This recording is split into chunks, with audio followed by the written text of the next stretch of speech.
pasado. Reitero, no para estar pensando en venganza ni vincular a instituciones a todo esto, porque siempre son errores de hombres, no de instituciones. El camino de la juridicidad que venía en la Argentina es un viejo camino que eclosiona diabólicamente en el último proceso militar. Pero de todos modos creo que todavía faltará un tiempo y se irán aclarando cada vez más las cosas. Yo esto se lo había dicho hace años ya a mis amigos. Ustedes van a ver cómo a través de los años se va a ir conociendo cada vez más todo esto y el conocimiento de las cosas nos va a dar la razón a nosotros en cuanto que es cierto que arriesgamos la democracia muchas veces porque tal vez dábamos un tranco más largo del que podíamos, pero teníamos la obligación de hacerlo. Doctor, aquellos que hoy realmente miran su gestión como presidente con una visión crítica señalan, bueno, con la obediencia debida y el punto final, el doctor Alfonsín nos defraudó. No, bueno, puede sí, que piense, a mí me parece bien. Yo, por ejemplo, a mis amigos de la Asamblea de Derechos Humanos les decía que ellos debían seguir continuando exigiendo conocimientos mayores. Yo tenía una responsabilidad de gobernar. Quiero decirle, en cuanto al punto final, es exactamente al revés. El punto final aceleró el procesamiento y de mucho más gente de lo que se hubiera procesado si no hubiera habido punto final. Porque lo que yo tenía miedo es que la duración tan interminable de que no se decidía si se procesaba o no se procesaba a la gente, me ampliaba demasiado el marco y me ponía más cerca del precipicio.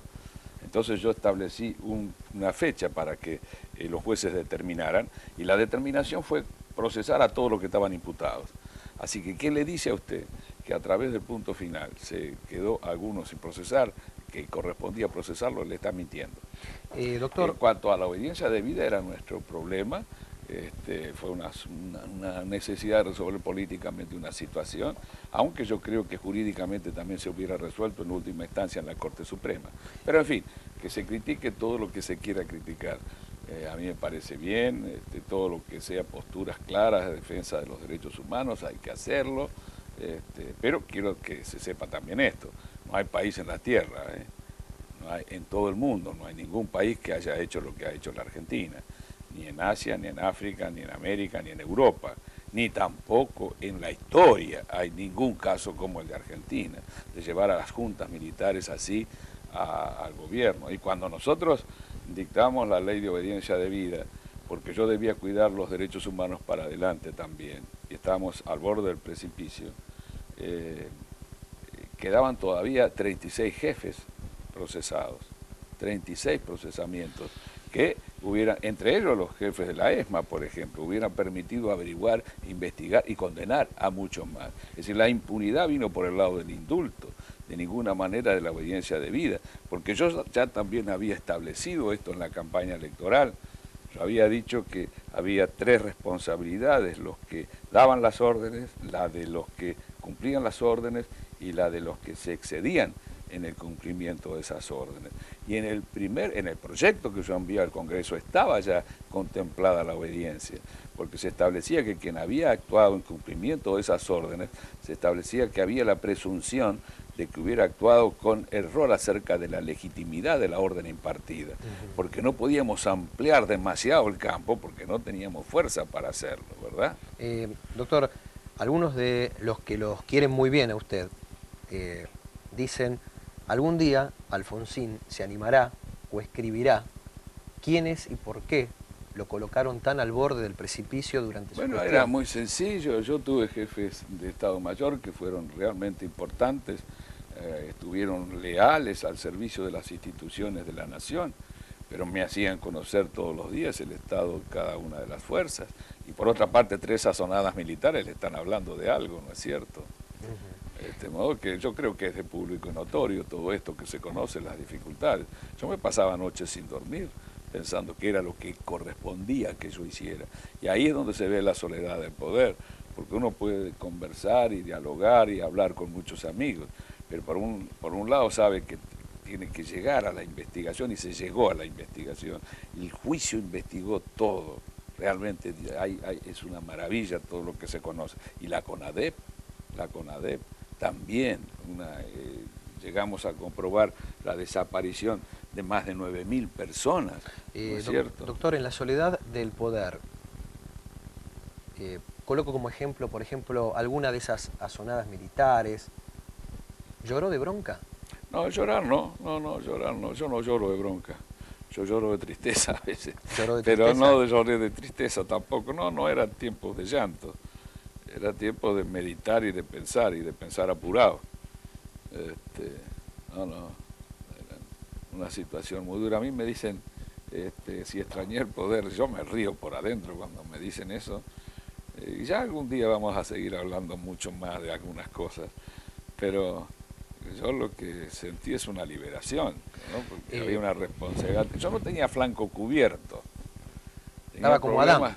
Tenía problemas con todo el mundo. Claro. A esto iba. ¿Sabe qué, doctor? La pregunta por ahí puede sonar bruta o torpe, pero desde afuera se veía así. Uno no conoce la intimidad, las presiones. Con mucho respeto se lo digo, pero en determinado momento usted aparecía peleado con todos. Con los militares, con la iglesia, con los sindicatos. Usted sabe que hay no un tenía libro con quién muy hablar. interesante que se llama El quiebre de la democracia, se lo recomiendo, por allí debe andar. Es un libro de Juan Linz y de otros.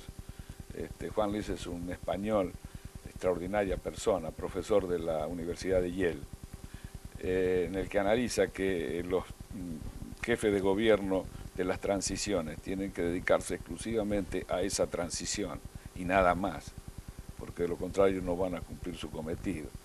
Yo interpreté en cambio absolutamente al revés, que la transición en la Argentina no significaba una restauración y quedarme tranquilo, sino imaginar nuevas cosas, modernizar la sociedad, ir hacia una nueva constitución. Es decir, como dicen las abuelas, usted quiso dar el paso más largo de lo que el tiro del pantalón le permitía. Por eso puede ser, o las coyunturas, ¿no?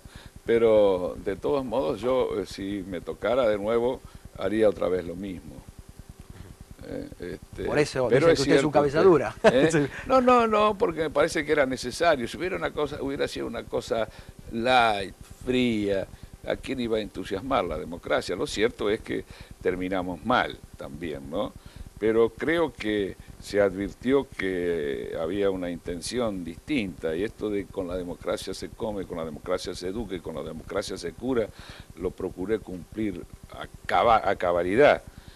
Aunque desde luego la crisis me dijo que no, pero yo le digo, por ejemplo, que pese al susto que tiene la gente por las hiperinflaciones, la mía, la de Rapanelli, la de Herman González, en mi hiperinflación, el porciento de desocupados era un 6% más o menos, y ahora estamos en cerca del 13%, seguramente tendría que salir ahora, me parece, la encuesta de abril, tal vez señale que estamos arriba del 13%, que con subocupación es una cifra realmente récord histórico.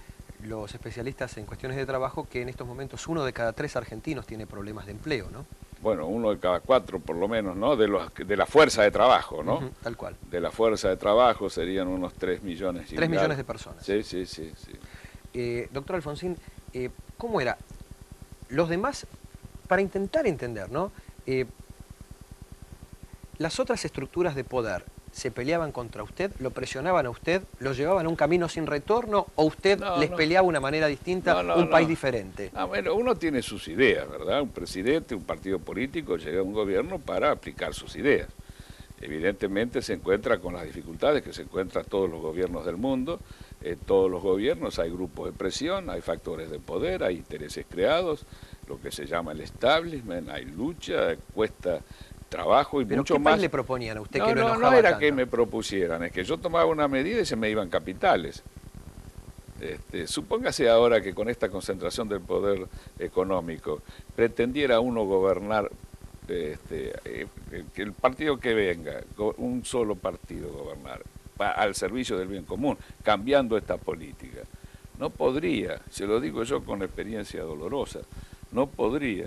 Por eso es que somos el único partido, porque realmente estamos en contra de esto, que proponemos el gobierno de emergencia nacional, que convocamos a distintos sectores, que queremos gobernar con diversos partidos políticos. Y me extraña que nadie advierta esto, porque es el ABC, el ABC.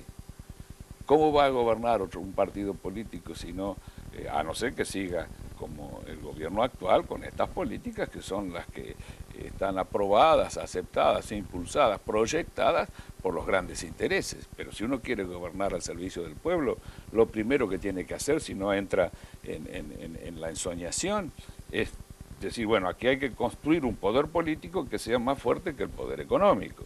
Y después, ¿qué tiene que decir? Esto no puede ser un acuerdo de cúpula, tiene que estar el pueblo detrás de todo esto. Entonces, democracia participativa. Pero para que el pueblo esté detrás de todo esto, ¿qué tiene que haber? Recuperación de la decencia. Porque el pueblo va a estar detrás de esto solamente si ocurre de esta manera. Que lo estamos haciendo hablar mucho, doctor. Sí, estoy viendo, sí, realmente es un programa muy distendido, lo felicito sinceramente. No, muchas gracias. En verdad, doctor, yo me dejó pensando un par de veces, cuando hablaba de la soledad del poder, cuando hablaba de las presiones, pero ¿quién lo molestó más? ¿Contra quién menos pudo Bueno, usted? yo el problema que tuve más serio es el problema militar, obviamente, ¿verdad? No es que intentaran molestarme, sino que realmente se sentían agredidos, ¿verdad? No era que pensaran que yo debía actuar o podía actuar de otra manera, pero había allí una tensión permanente, es evidente. Después con algunas partes de la jerarquía de la iglesia también tuve problemas. ¿Por qué? Bueno, por la intención de modernizar la sociedad, por la ley de divorcio. Tuve problemas con Estados Unidos también, y algunos fuertes por nuestra posición de no condenar a nadie hasta que no se investigara el tema, por ejemplo en Cuba, por algunos créditos que le dábamos a Cuba. En fin, yo me sentía a veces, porque seré demasiado vanidoso, no demasiado acompañado por algunos medios, pero fundamentalmente tuvimos una oposición muy sistemática, doctor, muy destructiva. ¿Usted qué padeció con mayor rudeza?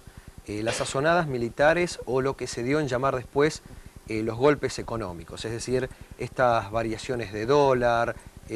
Bueno, no, desde el punto de vista institucional, desde luego que me preocuparon siempre mucho más las cuestiones militares. Ahora, también es cierto que en última instancia se iba otorgando a los factores de poder a través del tiempo, sobre todo después del 87 cuando perdimos las elecciones, más fuerza de presión, ¿no es verdad?